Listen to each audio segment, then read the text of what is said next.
1교시에 성인하고 모성을 보거든요. 그래서 모성간호학 지금 이 내용이 있는데 지금 여기 보니까 1학기 때 이제 배웠던 내용이고 얘는 이제 월경은 3학 내에서 배울 거예요. 그래서 이번 학기에 해당돼야 되는 거가 아마 잠깐 83번부터 되겠네요. 83번부터 보면 83번이 뭐 3과에 대한 부분이에요. 3과에 대한 부분을 83번부터 그래서 83번부터 105번까지 그 내용이 있고 여러분들이 이제 국가고시를 본다라고 생각해서 그냥 여러분들이 나중에 기말고사 지금 준비하면서 한번 그냥 순수하게 한번 풀어봐요. 그리고 틀린 거 있지. 틀린 거를 딱 해놓고 그러면 본인이 모르거든요. 뭘 모르는지 확인을 하시고 그 다음에 이제 내가 이걸 모르는구나 를 객관적으로 판단하셔야 돼요. 그래서 그렇게 하고 그거에 대한 답이 여기 있으니까 여러분들이 확인하시면 돼요. 그래서 여기에서 기말고사에서 4문제가 나왔어요. 그래서 한번 풀어보시고 본인이 이제 기말고사 준비하시면 되겠습니다. 그 다음에 이제 잠깐 요약 정리할게요. 객관식으로 기말고사 스타일 국가고시 스타일로 냈어요. 국가고시 스타일로 냈으니까 보시면 될 것 같고 네. 지금부터 잠깐 요약 불 하나 꺼볼래요? 여러분들 쭉 정리하시면 돼요. 네. 그래서 첫 번째 이제 난산에 대한 부분인데 우리가 OP에 대한 얘기를 했어요. 분만의 요소가 OP가 있고 난산도 OP 중에 어떤 게 문제가 있어서 나타나는지에 대한 부분이고요. 그래서 시험에는 이제 얘를 보여주면서 아니면 얘를 보여주면서 그래서 고긴장성이나 저긴장성 이걸 리딩할 수 있느냐 그렇게 보시고 그거 관련되어서 이제 치료와 간호 이 부분이 나와요. 그래서 치료와 간호 그 다음에 그렇게 나오니까 이거를 비교해서 알아두셔야 돼요. 임상적으로 중요하고 그 다음에 그 국시에도 그렇게 나오니까 알아두시면 되겠습니다. 그 다음에 이제 이 부분은 더 디테일한 부분인데 여러분이 이제 그 난산이다. 그럼 분만 시간이 최소한 많이 기다릴 수는 없잖아요. 그래서 어느 정도 기간 이상이면 분만 정지구나. 그래서 난산이구나, CPD구나. 그 다음에 수술을 해야 되겠다라고 결정한다고 얘기했습니다. 그 다음에 이제 밴들스링에 대해서 알아두셔야 돼요. 그래서 이게 이제 자궁 파열의 위험이고 치료에 대한 거 알아두시고 중요합니다. 그 다음에 이제 극성분만과 관련되어서는 이제 태아하고 산모의 이거 협성증이 무엇인가 이는 알아두실 필요가 있고 그 다음에 태아 이상 관련되어서 여러분이 이제 포지션 관련되어서 그냥 레오폴드를 통하여서 아기가 레오폴드를 통해서 얘를 보여주고 서술을 하고 그 다음에 포지션이 어떻게 되느냐 그래서 아웨이냐 이거이냐 그렇게 그냥 문제가 나오는 경우가 있어요. 아시겠죠?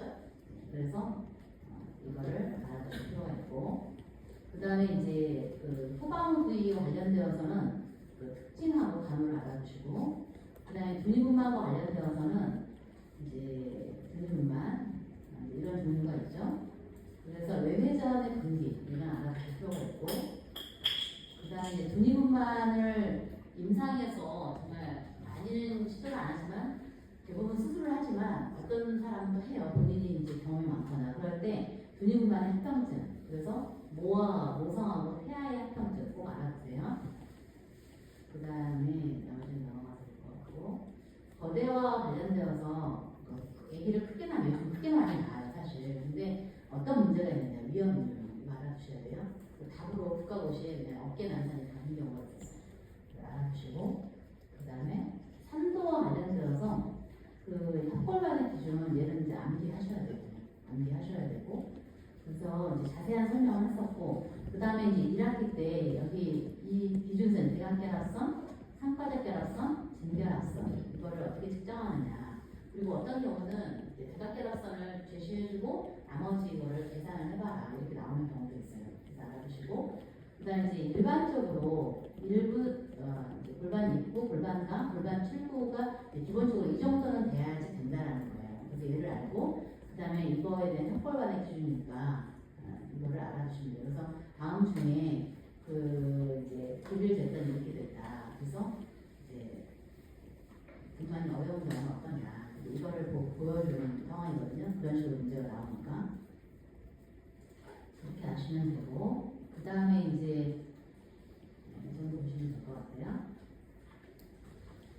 그 다음에 7번. 조기분만이 이제 최근에 병원 임상에서 굉장히 흔하게 나타나고 있는 그런 상황이에요. 그래서 조기분만 관련되어서는 이제 왜 위험하냐, 조기 조사를 하게 되어지면 조산 해평증, 그 다음에 이제 진단과 관련되어서는 환자의 사례를 얘기해요. 환자가 배가 아프고 배가 아픈데 몇 시간 동안 어떻게 아프다, 그다음에 허리도 아픈 거 같고 분비물이 있다. 그러면 그냥 그 사례를 보고 조기준통을 의심한다라고 그 내용을 보고 의심을 하시면 되고, 그 다음에 이제 그럴 때 어떻게 해야 되느냐, 조기준통. 그래서 이제 약물이 잘 나와요. 그 다음에 스테로이드, 왜 이걸 투여하느냐, 그 다음에 수액 공급하는 이거를 꼭 알아두셔야 돼요. 근거를 잘 물어보니까. 그 다음에 이제 리포드링 관련되어서는 병원에서 임상적으로 흔하게 사용해요. 근데 얘가 부작용이 너무 심하잖아요. 그럼에도 불구하고 효과가 좋으니까 쓰는데, 부작용이 있을 때 어떻게 하느냐, 이제 적용주의사항에 이걸 잘 알아두셔야 돼요. 그 다음에 이제 리포드를 못 쓸 경우, 예를 들어서 이제 당뇨병이 있거나 심장질환이 있거나 갑상선 기능 항진증이 있거나, 그래서 하트레이트가 너무 빨리 뛴다, 그럴 경우에는 이제 항상 마그네슘을 사용해 줍니다. 그런데 이제 항산 마그네슘을 했을 경우에 이제 또 얘도 부작용이 있어요. 독성. 그래서 얘도 잘 나오니까 잘 알아주세요. 독성하고 합병증 잘 중요하니까. 최근에 이제 아토시반을 쓰는데, 아토시반과 관련되어서는 국시에는 잘 나오진 않더라고요. 임상에서는 많이 쓰고 있고, 그 다음에 이제 토파와 관련되어서 그 금기하고 부작용 아까 계속 얘기했었죠. 알아주시고, 그 다음에 이제 그 인부 간호에서 임신, 그러니까 조기진통 관리하기 전에 어떤 걸 하느냐, 이 부분 알아두시고, 그 다음에 이제 진통 중일 때 어떻게 해야 되느냐. 그래서 이제 해운절개에서 꼭 한다라는 거예요. 해운절개에서 꼭 합니다. 그 다음에 이제 조사나 예측, 아마 아동하고 겹치긴 하는데, 그 다음에 이제 가수와 임신이 위험한 이유는 꼭 알아두셔야 돼요. 그래서 왜 그 유도분만 하는지. 그래서 태반이 노화되고 양수형의 구조가 얘가 너무 크기 때문에 그런 양상이다. 그럴 때 이제 우리가 어떻게 해야 되느냐. 그래서 이제 유도분만 한다는 거예요. 유도분만은 꼭 나와요. 국시에도 꼭 나와. 그 다음에 또 하나가 유도분만 관련되어서 이제 비숍 스코어를 물어보는 문제가 있어요. 그래서 5가지 항목이랄지. 그래서 이제 7점 이상이면 분만에 성공한다라고 이해하시면 되고, 그 다음에 이제 프로스타란딘에 이제 이거 많이 사용해요. 그 다음에 옥시토신이 중요하죠. 그래서 옥시토신 관련되어서 중단하고 합병증 중요한데 잘 알아주세요. 이날 국시에 이제 항인효 작용이 그냥 답으로 나오는 경우도 있었어요. 그 다음에 이제 사례 관련된 문제인데, 뭐 어쩌고저쩌고 그거 맞다. 그래서 뭐 유도만 하고 있다. 그래서 얘를 보여줘요. 얘를 보여주고 어떻게 해야 되느냐. 그래서 얘를 이제 이 간호의 내용을 알아둬야 되는데 이게 중요합니다. 그래서 태아신혼 다중수축 이런 내용 얘기했어요. 그래서 여기 표에서 보시면 이 9번이 중요하니까 잘 알아보세요. 9번. 그래서 이 사람이 이제 이런 문제가 있어, 후기 감퇴가 있다. 그러면 이제 어떻게 간호조 문제를 해야 되느냐. 이 내용을 잘 알아주시고, 해당되지 않는 건 어떻게 되느냐. 그러면 자치윤도 왜 하냐. 근거를 물어본다든지. 그러니까 잘 알아주시고. 그 다음에 이제 옆으로 눕히는 이유 계속 강조하죠. 이게 이제 물어보는 경우도 있어요. 아예 그냥. 알아주시고. 그 다음에 AR음과 관련되어서는 이제 조건하고 간호. 네, 금기 각각 계속 나왔던 문제 중에 하나예요. AR을. 임상에서 흔하게 해요. AR을. 근데 조건이 그 선진부가 진입되었을 때 한다. 그 다음에 혹시 답으로 태아시험 측정하는 게 답으로 나오는 경우도 있어요. 알아주시고. 해운절개술과 관련돼서는 2가지 방법이 있다. 중측방하고 중단 2가지가 있다. 장단점을 알아주시면 돼요. 그 다음에 이제 흡입뿐만은 언제 하느냐? 그래서 해운절개 후에 한다. 그 다음에 이제 합병증 좀 이런 게 있죠. 병자는 이제 임상에서 좀 안 한다고. 제왕절개와 관련되어서는 이제 적응증. 그래서 그 중에 특징적인 게 그 헬피스 심플렉스 타입2, 단순포진, 얘도 그 3도로 분말할 경우 나타난다는 얘기 했었어요. 보시면 되고, 그 술 전후관으로는 이제 성인하고 붙이는 부분이 있으니까 넘어가고, 그다음에 분말 합병증에 대한 거 좀 드리겠습니다. 분말 합병증과 관련되어서 요즘 많았었죠.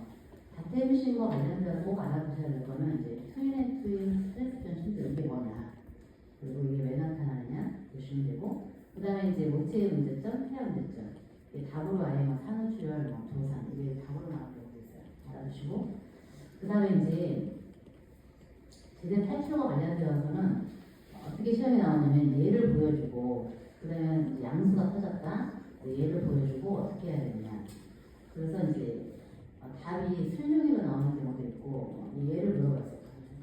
그다음에 이제 아예 이거를 보여주고 이제 ROM 됐어, 제대 탈출 됐어.